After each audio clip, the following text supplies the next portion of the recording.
Hello, I'm Dilek Tuna and you're watching A News. Let's take a look at today's top stories. Trump touts total access Greenland deal as NATO asks allies to step up.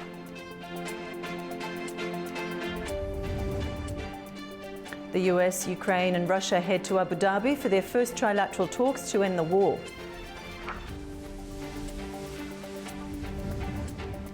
And the US unveils plans for a new post-war Gaza.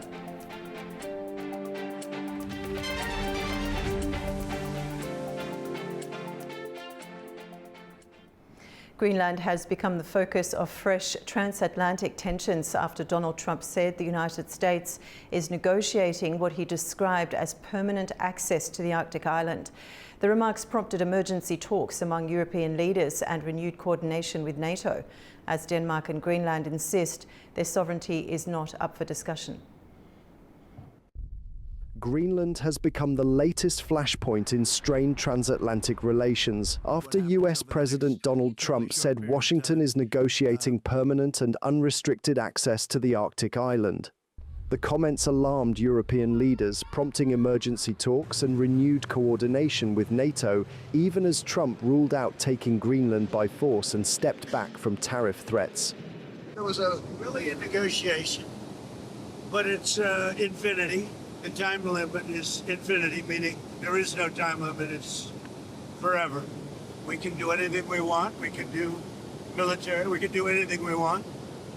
And it's being negotiated, and let's see what happens. I think it'll be good. Trump said any deal would be carried out alongside NATO, framing it as a collective security effort. We're all going to work together, and actually NATO is going to be involved with us. We're going to be doing in conjunction, parts of it in conjunction with NATO, which is really the way it should be. But European leaders quickly drew red lines, with Denmark and Greenland stressing that sovereignty is non-negotiable while remaining open to deeper Arctic security cooperation. The threat of US tariffs, the threat of the US taking Greenland by force seem to be off the table for now, but this meeting of European leaders has been an exercise in how exactly to deal with what some officials have described as a new normal when it comes to transatlantic relations. Squarely, a huge focus of these talks have been on the issue of Greenland, how to advance things with Washington going forward. At an emergency summit in Brussels, EU leaders said unity and restraint helped diffuse the immediate crisis. It was very clear in the discussion that we were successful in withstanding by being firm but non-escalatory and, most importantly, very united. European Commission President Ursula von der Leyen acknowledged Europe has underinvested in Arctic security and said that must now change. We have collectively underinvested in the Arctic and Arctic security, so now it's high time to step up and to build on what we already achieved. NATO military chiefs warn of rising risks in the Arctic, citing increased coordination between Russia and China, concerns echoed on both sides of the Atlantic. For Denmark and Greenland, cooperation is welcome, but control is not. Russia says it will hold security talks with the United States and Ukraine in Abu Dhabi on Friday after late-night discussions between President Vladimir Putin and US envoys in Moscow. The Kremlin says any lasting peace will depend on resolving territorial disputes, while Kyiv says that issue remains unresolved.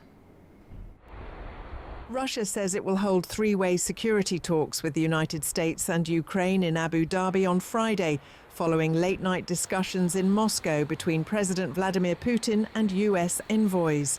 The meeting, which lasted around 4 hours, was described by the Kremlin as substantive and frank, but no breakthrough was announced. Thursday's talks involved senior Russian officials and US representatives, including Trump's envoy Steve Witkoff and his son-in-law Jared Kushner. They were joined by Josh Gruenbaum, newly appointed as a senior advisor to Trump's Board of Peace.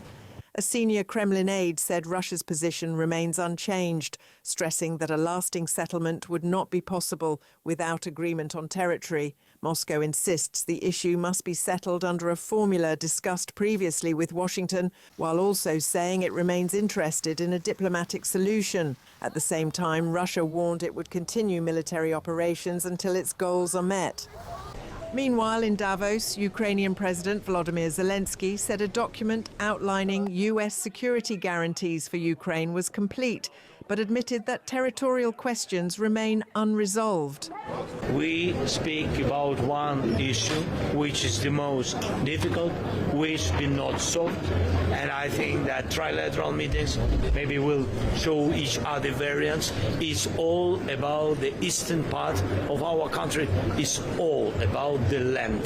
This is the issue which been not solved yet.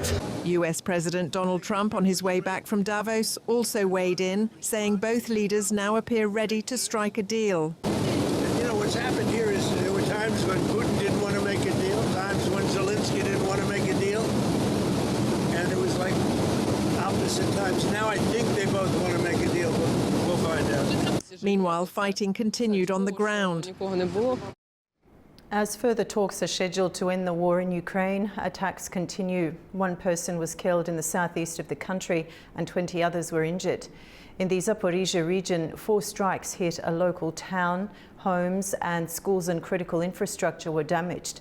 Russia says it targeted energy sites supporting Ukraine's military, while Ukraine reported striking a Russian oil facility and military targets in Crimea. Both sides say multiple drones and missiles were intercepted. The French Navy has intercepted a Russian tanker in the Mediterranean. The vessel is suspected to be part of the so-called Shadow Fleet, which enables Russia to export oil despite sanctions. French President Emmanuel Macron said the interception was carried out with Allied support and in full compliance with international maritime law.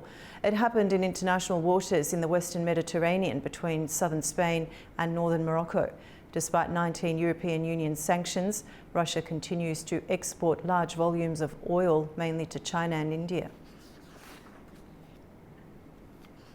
Spain's rail network is facing renewed scrutiny after a 4th accident in less than a week on Thursday. A commuter train collided with an arm of a crane in the southeast of the country, injuring a dozen people. It followed a high-speed train collision in the southern Andalusia region, which killed at least 43 people 4 days earlier. In Brussels, European Union leaders held a minute of silence on Thursday in honour of victims from the train accidents in Spain, as they met for talks on EU-US relations. The President of the European Council, Antonio Costa, expressed his condolences to the families and loved ones of those killed. The latest and 4th incident in less than a week was a commuter train that collided with a crane in southeastern Spain on Thursday. Officials said several people suffered minor injuries in the crash near the port city of Cartagena in Murcia region. It's after the first collision between 2 high-speed trains last Sunday near Ademuz in the south that killed at least 43 people. 2 days later, a commuter train derailed after a containment wall fell on the track due to heavy rain near the city of Barcelona. It killed the driver and seriously injured 4 passengers. On that day, the main train drivers' union called a nationwide strike over safety standards after that. Then there was a second less serious collision in the northeastern Catalonia region on the same day. Train drivers have announced strike action for the 9th, 10th and 11th of February, demanding stronger safety measures and improved infrastructure maintenance amid growing public concern over Spain's rail network. The US has announced its plan to rebuild Gaza, including skyscrapers, new housing and major infrastructure after 2 years of war. But the United Nations warns that urgent humanitarian needs on the ground remain severe. Skyscrapers in Gaza. That's President Donald Trump's plan for the Strip, with up to 180 high-rise towers in a sweeping reconstruction vision. The United States has outlined an ambitious blueprint to rebuild Gaza from the ground up, following 2 years of conflict. It's going to be a great plan. It was presented at the World Economic Forum in Davos by Trump and his newly created Board of Peace, which is tasked with ending the war between Israel and Hamas and overseeing reconstruction and development. Trump's son-in-law, Jared Kushner, presented designs showing modern housing estates, industrial zones and tourism areas along the coast. It includes a new seaport and airport near the Egyptian border, as well as two major urban projects known as New Rafah and New Gaza. New Rafah would include more than 100,000 permanent homes, around 200 schools and 75 medical facilities. Going forward, number one thing is going to be security. Obviously, we've been working very closely with the Israelis to figure out a way through de-escalation. And the next phase is working with Hamas on demilitarization, which I'll talk about in a second. But without security, nobody's going to make investments. Nobody's going to come, build there. We need investments in order to start giving jobs. According to Kushner, funding is expected to come initially from governments, followed by private investors. Before that vision is realized, shorter-term goals for the first 100 days are more immediate. They include restoring basic services such as water, electricity and sewage systems, reopening hospitals and bakeries, and allowing more goods to enter the Strip. Since Sunday, as of yesterday, our partners leading on emergency shelter assistance have reached over 13,000 households, distributing hundreds of tents and tarpaulins. Our partners distributing hundreds of tents. Our partners also continue to distribute mattresses, sleeping bags, blankets, warm clothes, cooking. It's not funny. Cooking utensils as well as solar lights. Our partners responsible for site management report that due to the capacity and funding constraints, they are currently able to provide support in just about 40% of the existing 970 displacement sites that exist across Gaza. Displaced residents in Khan Yunis have expressed skepticism that the initiative would bring tangible change. Several said bombardment and insecurity persist, despite announcements of ceasefire phases and reconstruction plans. And a country that had yet to accept US President Donald Trump's offer onto the Board of Peace has subsequently been withdrawn. Trump announced the move in a Truth Social post addressed to Canada's Prime Minister Mark Carney. He reversed the invitation that Canadian officials said last week Ottawa had planned to accept. The decision comes after Mr. Carney's speech at the World Economic Forum in Davos, where he criticised powerful states for using tariffs and economic integration as political tools. Firmly. The required one-year notice period for the United States to leave the World Health Organization came to an end on Thursday. US President Donald Trump signed an executive order last year in January to withdraw the United States from the World Health Organization on his first day back in office. This triggered a one-year withdrawal process under the World Health Organization's charter. But according to the organization, all membership dues need to be settled. Currently, the United States owes $260 million in unpaid dues for 2024 and 25. Japan's Prime Minister Sanae Takaichi has dissolved the lower house of Parliament. The move sets the stage for a snap election on the 8th of February. Japanese voters will head to the polls on February 8th after Prime Minister Takaichi dissolved the lower house, seeking a stronger mandate amid high personal approval ratings. The vote will decide all 465 seats in the chamber and marks her first electoral test since becoming Japan's first female Prime Minister in October. Official campaigning begins on January 27th. If the ruling coalition of Takaichi's Liberal Democratic Party and the Japan Innovation Party wins a majority, she will be formally confirmed as Prime Minister in a special parliamentary session. Takaichi has pledged to ease pressure on households facing rising living costs, including suspending an 8% tax on food for 2 years. Inflation has shown signs of easing, with consumer prices rising 2.4% in December, supported by government subsidies for electricity and gas. The snap election comes at a sensitive time, as Parliament usually debates the national budget in February.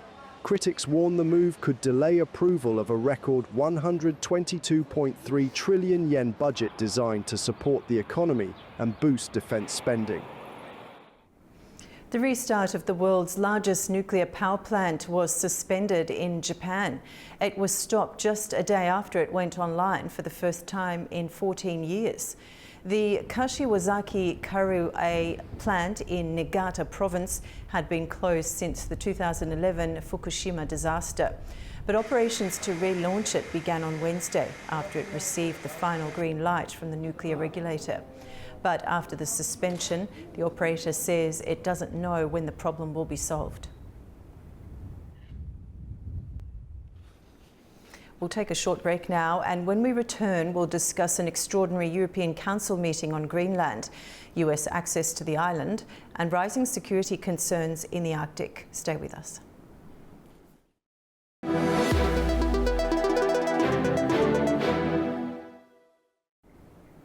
Welcome back to A News. An extraordinary meeting of the European Council has been convened amid mounting concern over Greenland and the future of Arctic security. US President Donald Trump has said an agreement on Greenland gives Washington full access for an indefinite period, while NATO has warned of growing threats from China and Russia in the Arctic. Now let's bring in our guest, Enrique Cosero, political analyst from Madrid, Spain. Enrique, thanks for joining us on the program. Thank you for having me. Now, European leaders don't meet lightly. What made Greenland urgent enough to trigger this extraordinary European Council? The main circumstances that is running here is that United States has claimed Greenland as part of almost, maybe not literally, as part of its own territory. And Donald Trump said few days ago that it was a huge mistake to leave Greenland after the World War II, and he is claiming that territory back because Denmark is doing nothing with it and so forth. We know for sure that on Greenland, we know for sure that the governor of Louisiana has been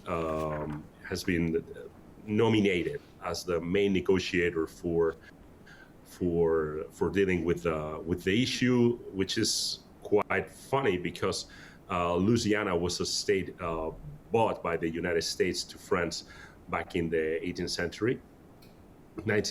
century, sorry. And right now the governor of a bought state is the one who's in charge of buying Greenland for whatever reason. But right now we know that this is something that always we're used to this kind of behavior in Donald Trump. He's putting on the table a big threat. After that big threat, he puts on the table one even bigger, and right now he's just taking back part of his words and trying to get an agreement in order to reach part of the land. Greenland is not only important because commercial routes are going from China and Russia are going through or close to the territory, but it also means that we know for sure that the United States wants to establish their part of his new missile shield that they want to build. So an agreement has to be reached. We are waiting for what's going to be the next step. Europe, the European Union, is completely adamant in keeping Greenland under the sovereignty of Denmark. And right now, it's a main concern for Europe. Yeah, it is a main concern for Europe. And it's probably covering other things that, like Ukraine right now. Of course, it's covering Ukraine right now. And this is the point in which we are going to find that a smart Donald Trump can split the European Union in two. Okay, so as you said, Europe is adamant about pushing back. But having said that, Trump is also continuing with persistence here, and he says the agreement gives the US full access to Greenland indefinitely. What does full access actually mean in legal and strategic terms?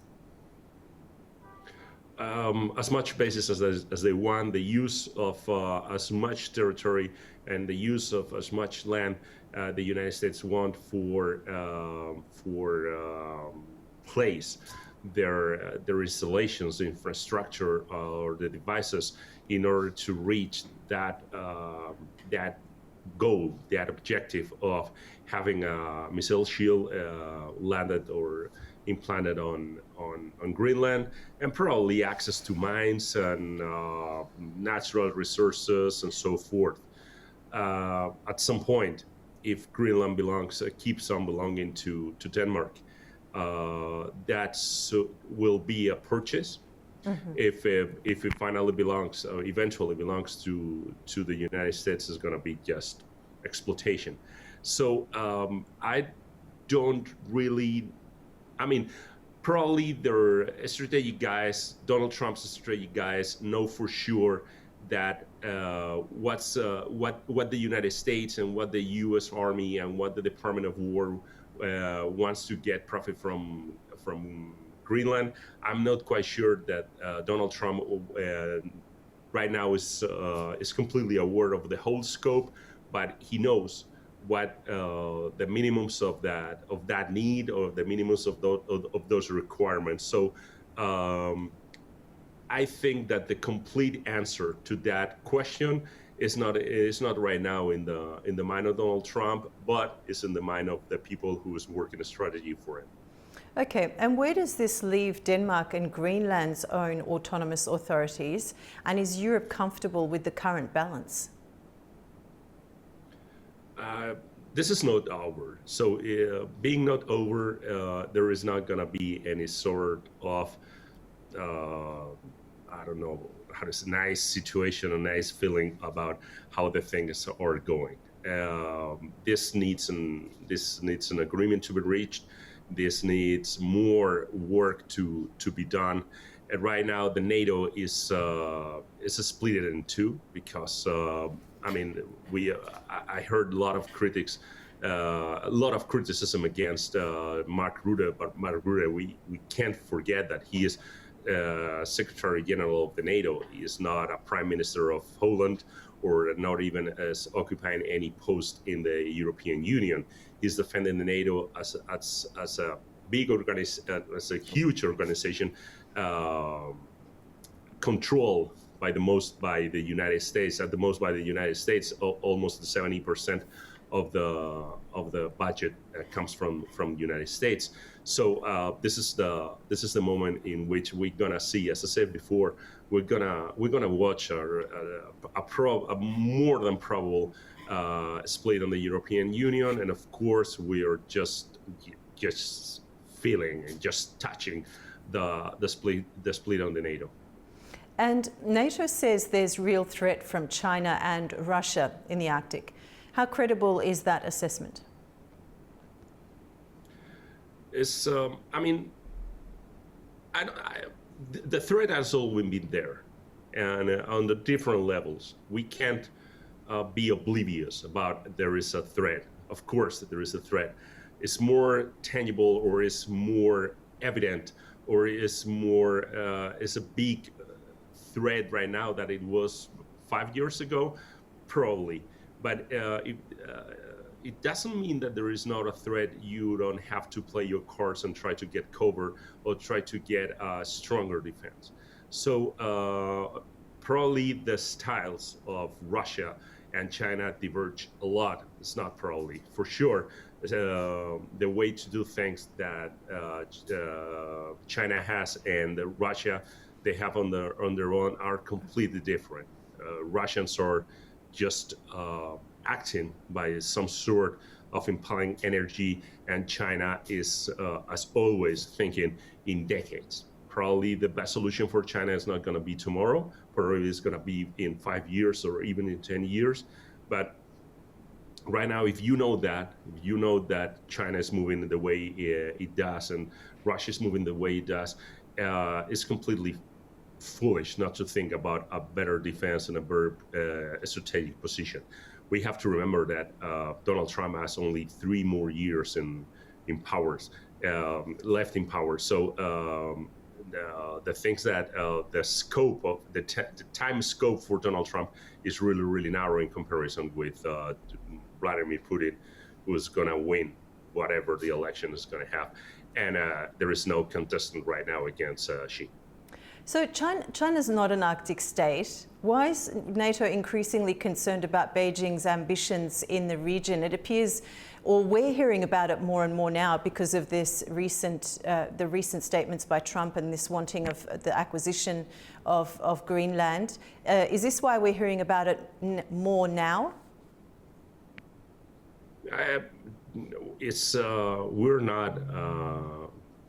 We're not absent to the idea that China is increasing their budget in defense and the budget for the military, and China is building more ships than any other country in the world, and maybe any other sort of organism. I think that during 2025 or 2024,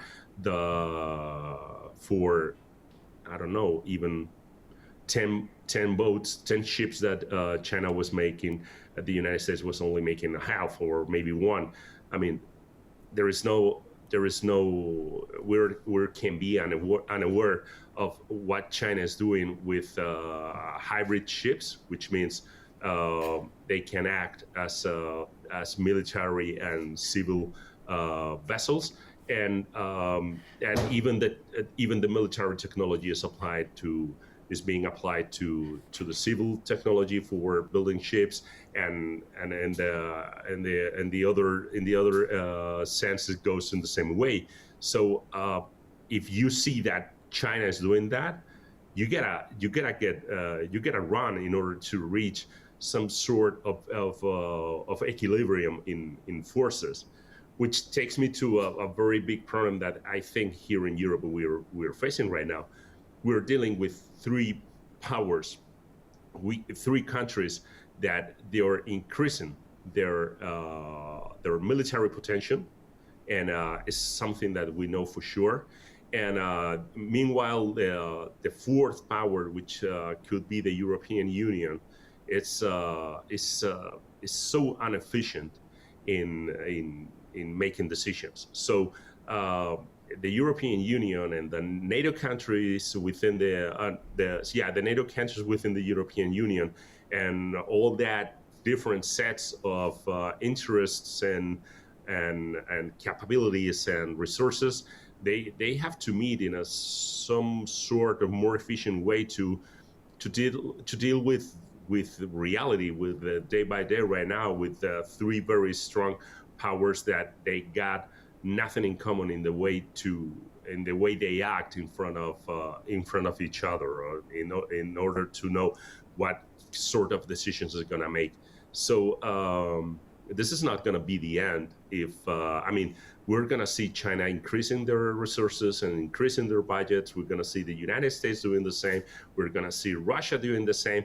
And Europe can be absent. It can be in some sort of idle status and idle state in a situation like this, because probably the most disarmed power, and as I said before, their decision-making process is so inefficient. Okay, Enrique, thank you so much. We appreciate your insight. Thank you for having me.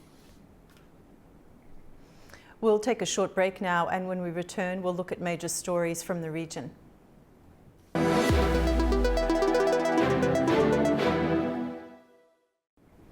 Welcome back to A News. Now let's take a closer look at key stories shaping the region. President Donald Trump says he hopes to avoid new US military action against Iran. The comment comes as Washington sends a major military force to the Middle East. He says a big force is moving toward Iran and that he's watching the country very closely. 2 US officials say an aircraft carrier strike group and other assets will arrive in the region in the coming days. We have a lot of ships going that direction, just in case. We have a big flotilla going in that direction, and we'll see what happens. We have a big force going toward Iran, I'd rather not see anything happen, but we're watching them very closely. I stopped 837 hangings on Thursday. If they would have been dead, every one of them would have been hung. This is like from 1,000 years ago. This is an ancient culture.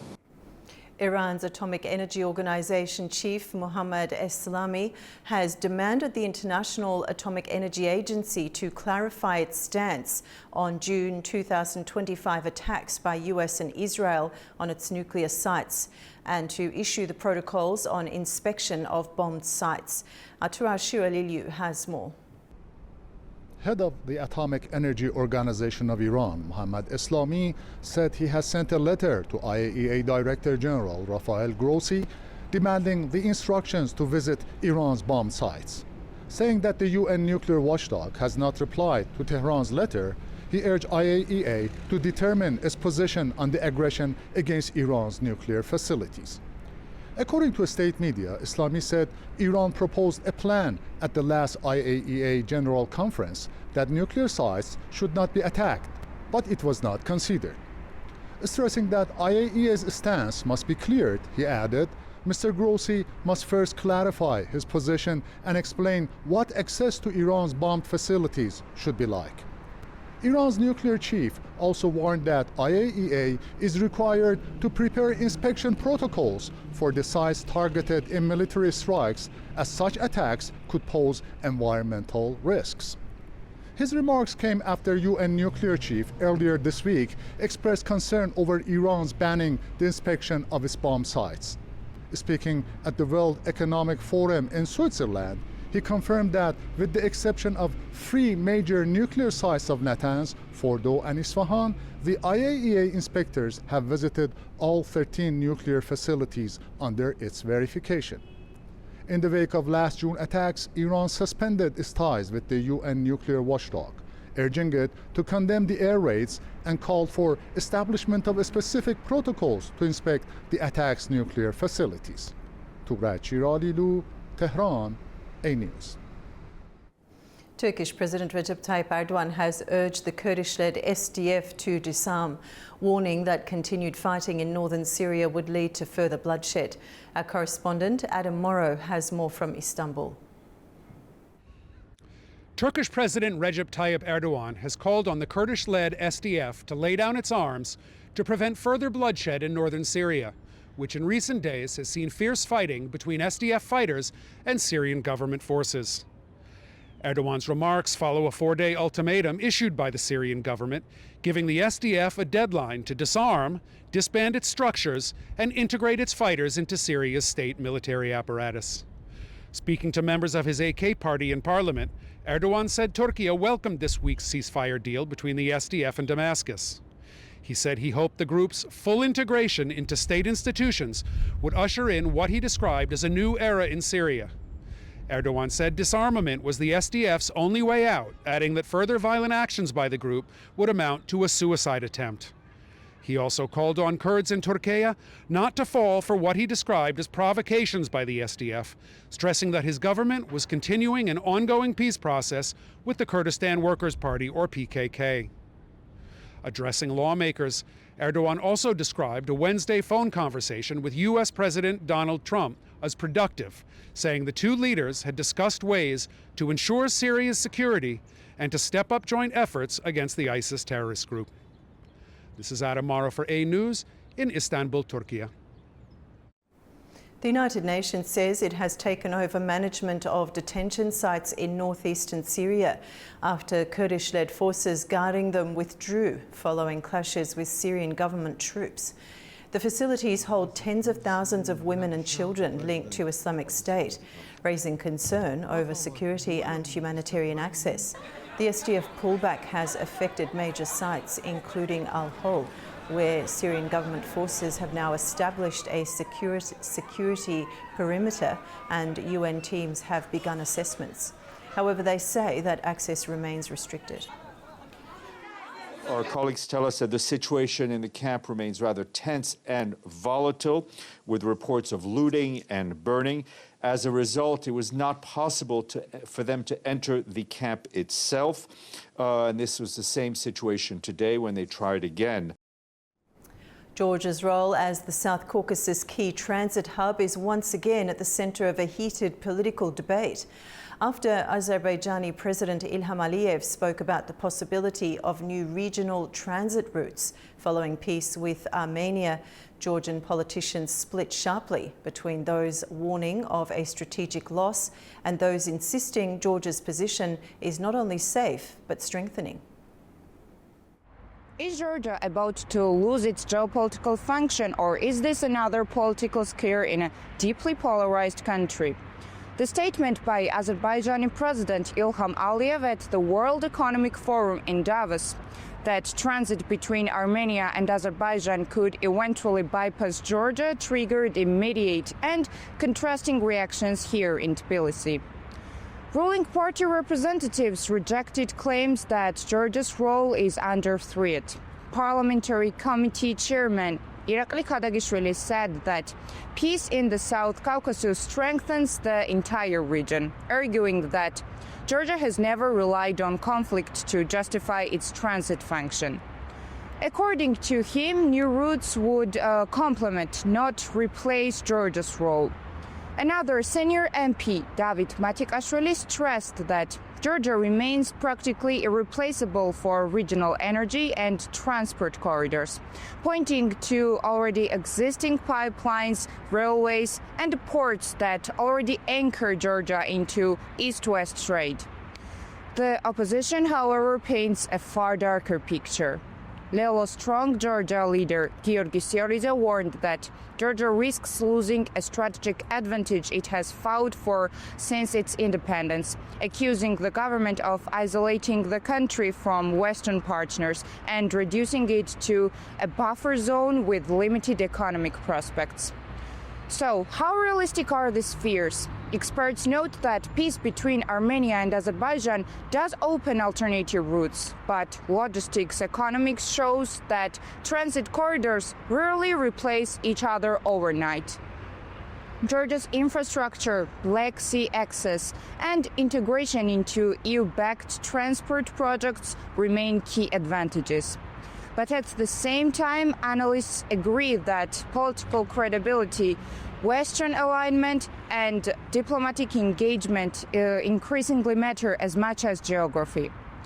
Notably, despite claims of isolation, Georgia has recently maintained high-level contacts with both Azerbaijan and Armenia, positioning itself as a partner in a post-conflict regional framework.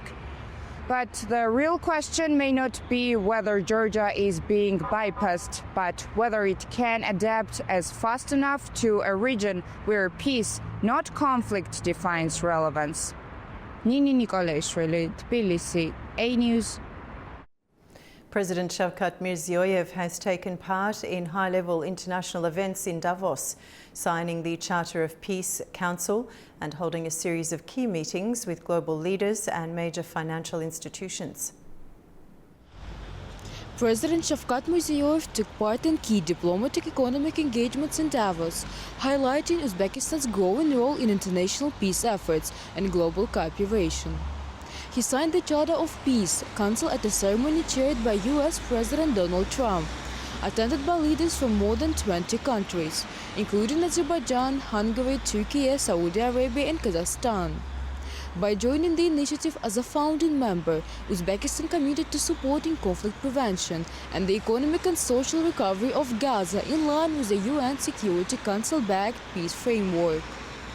On the sidelines of the ceremony, President Mirziyoyev held a trilateral meeting with Azerbaijani President Ilham Aliyev and Hungarian Prime Minister Viktor Orban.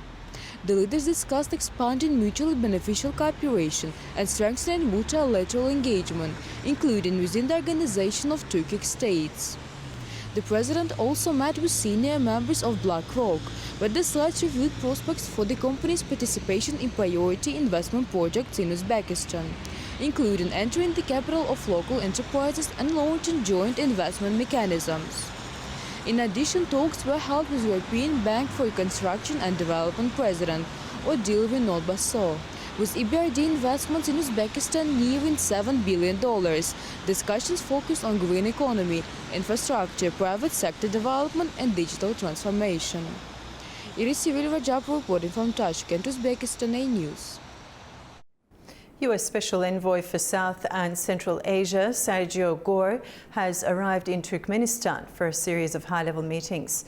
Our correspondent, Fariza Kalimurzina, has more from Almaty, Kazakhstan.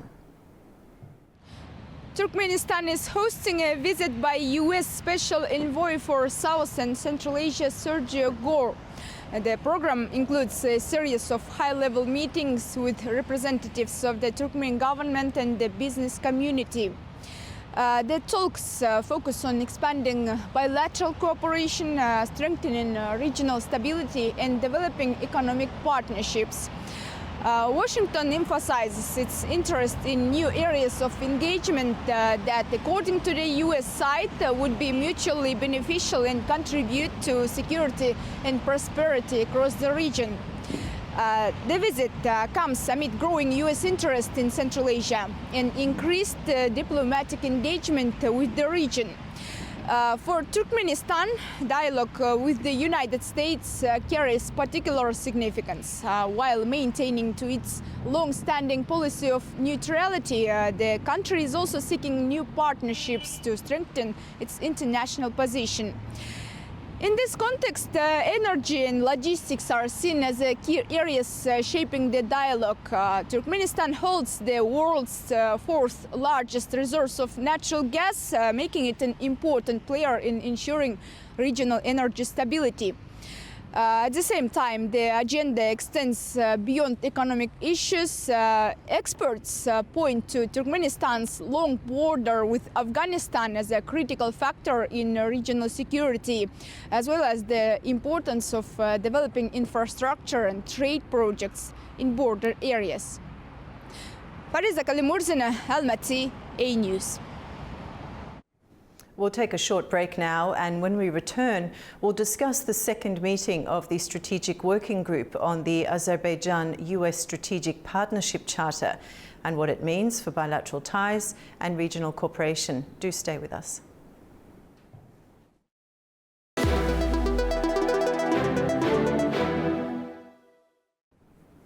Welcome back to A News. Azerbaijan and the United States have held the second meeting of the Strategic Working Group, advancing the Strategic Partnership Charter. A framework agreed last year to deepen ties across several strategic areas. The online session, co-chaired by Azerbaijan's Deputy Foreign Minister Elnur Mammadov and US Deputy Assistant Secretary of State Sonata Kota, covered cooperation on energy, trade, connectivity, economic investment, defence and security, counter-terrorism and digital infrastructure as discussions continue toward finalising the Charter. Now let's bring in our guest Orkan Nabiev. He's a political analyst from Baku, Azerbaijan. Orkan, welcome to the programme. Thank you. Thank you for hosting me. Now, let's begin with what the Strategic Partnership Charter is and why has Azerbaijan chosen to pursue this kind of framework with the US? Actually, Azerbaijan and the United States, they're working together for a long period of time since Azerbaijan became independent, and we remember the meetings in the White House of Hyder Aliyev and Bill Clinton. After that, during the Afghanistan and the Iraq campaigns, Azerbaijan also closely was an ally of the United States and closely cooperated in this anti-terror coalition. But we never had such kind of a document where we could agree and coordinate our movements. Many times Azerbaijan tried to have such kind of a document, but Armenian lobby in the United States, mostly Congress of the United States, blocked this kind of initiatives of Azerbaijan. And we could remember the several times when the United States needed Azerbaijan, they waived the 907 amendment. However, when our relations became a little bit dense in the sense of they were very sensible. President Biden didn't waive this amendment, so we were on air. But after the meeting on August 8, Azerbaijan and the United States decided to have a document, a strategic partnership document that Azerbaijan and the United States can coordinate their relations, since Azerbaijan and the United States have the mutual common strategic view of the future. Okay, so essentially it's a cementing of agreements and enhancing coordination. How does the working group function in practice, and what does its second meeting tell us about the momentum of the relationship? Second meeting of the strategic working group between Azerbaijan and the United States took place 2 days ago on January 21. It was an online session led by Azerbaijan Deputy Foreign Minister Elnur Mammadov, as you said, and from the United States it was Deputy Assistant Secretary of State Sonata Kolta. It was like finalizing. It was focused on finalizing the charter on strategic partnership. There were several areas of the cooperation that discussed. It's a regional connectivity and transit. It's a main interest of the United States, and it's a Zangezur corridor. It's a corridor that the President of the United States put his own name on this corridor, and the United States positioning this is a vital corridor. It's a middle corridor between Central Asia and the European Union, the closest allies of the United States, as well as it will bring more than $40-50 billion as a benefit to the United States. The second is the defense and security. For a long time, Azerbaijan and the United States tried to cooperate in the defense and security sides.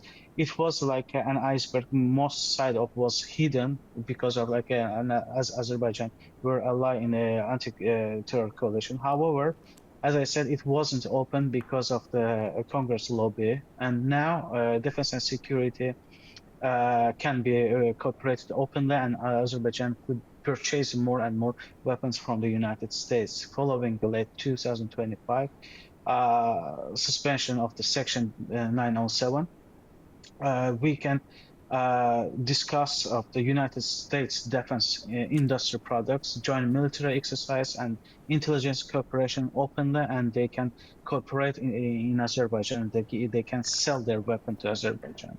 It's emerging technologies, the third discussion priority, which is the AI data centers, and Azerbaijan has the energy capacity that can host data centers, data analytic, and the AI centers in Azerbaijan. It's energy security, Southern Gas Corridor, and enhancing this corridor, as well as economic investment and trade. So United States are interested to invest in Azerbaijan, real estate sector, in tourism sector, and mining sector of Azerbaijan. Orkan, it's a pleasure talking to you. Thank you so much for joining the program. And that brings us to the end of the bulletin. Thank you for watching, and do stay tuned to A News.